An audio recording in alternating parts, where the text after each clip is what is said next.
It started with the simplest of routines. Every weekday at precisely 7:05 a.m., the yellow school bus would roll up to our cul-de-sac, its engine grumbling a little more each day as if it resented the job. My wife, Rachel, always insisted on walking our two kids, Liam, 10, and Sophie, 7, to the curb herself. At first, I thought nothing of it. I was usually rushing through the last sips of lukewarm coffee, trying to beat traffic on the way to the office. Rachel was the quintessential stay-at-home mom, or so I thought. 34, sun-kissed blonde hair, always in those cozy cardigans and jeans that hugged just enough. She was the calm to my chaos.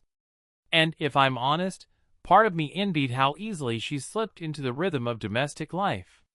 PTA meetings, soccer practice, dinner prep by 5. All things I thought reflected a quiet, fulfilled life. The bus driver was new that year. Mike, I learned later, though the kids called him Mr. Mike.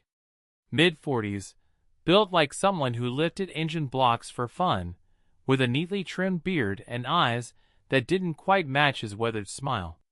He'd give Rachel a nod every morning, sometimes a wave, and she'd always wave back. Maybe lingered a little too long in conversation when he was early. But again, I chalked it up to small-town neighborliness. It was a Wednesday in mid-April when I first noticed something odd. I had a dentist appointment, which meant I got to stay home a little later than usual. Rachel didn't know I was still inside when she kissed me goodbye, asked if I'd fed the cat, and went out to wait for the bus. From the kitchen window, I saw the exchange. Mike stepped out of the bus. Not unusual, maybe he needed to check something with Rachel. What caught me was the hand. A light touch on her lower back. Nothing overt. Just long enough to suggest familiarity, comfort, intimacy. My gut twisted, but I told myself I was overreacting. I didn't say anything for days. Weeks even. Just watched. Little things added up. Rachel had started wearing makeup in the mornings again, something she hadn't done since Liam started kindergarten. Her phone buzzed more frequently during the hour after drop-off. And she was humming again, always humming, like someone in love or in deep denial. I finally broke and asked her one evening, casually, who the bus driver was. She barely looked up from the salad she was tossing. Mike. Nice guy. Divorced, I think. The kids really like him. I remember nodding, pretending not to notice the way her voice softened around his name. The confirmation came by accident. A work emergency pulled me back home late one morning, around 10:30. Her car was gone. I figured she'd gone to the store. But later, I saw a missed call from the school district, something about a rescheduled route and a temporary driver. Curious, I checked the district site.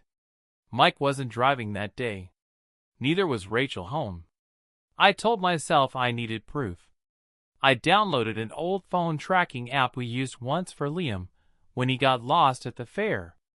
I synced it to Rachel's phone under the guise of updating our emergency alerts. The next day, I watched her location ping near the east side of town, miles from the grocery store, nowhere near school, parked for 2 hours behind an old convenience store off Route 7. The same spot the buses parked when off-duty. That night, I couldn't sleep. I kept picturing her laughing in that worn-out driver's seat, hands in places they didn't belong, lips tasting the grease and diesel of someone else's life. And the worst part? I hadn't even confronted her yet. I didn't know how. I wasn't even sure I wanted to. Because if I did, that would make it real. And I wasn't ready to lose everything. Not yet. A week passed since I first tracked Rachel's car behind that convenience store. Each day she left at the same time, returned with the same glow, subtle, like the trace of a perfume I didn't recognize. I slept beside her, felt her warmth, yet each touch was foreign. Every word, every smile rehearsed. I didn't confront her right away. Instead, I drowned in overanalysis, half hoping it was a phase, a mistake she'd confess. But the confession never came. Until the morning it all unraveled. It was Friday. I took the day off under the pretense of working from home, but really, I wanted to see where the charade ended. She kissed me on the cheek after getting the kids ready, told me to take it easy, then left in that sundress she hadn't worn in years. Said it was for the warm weather.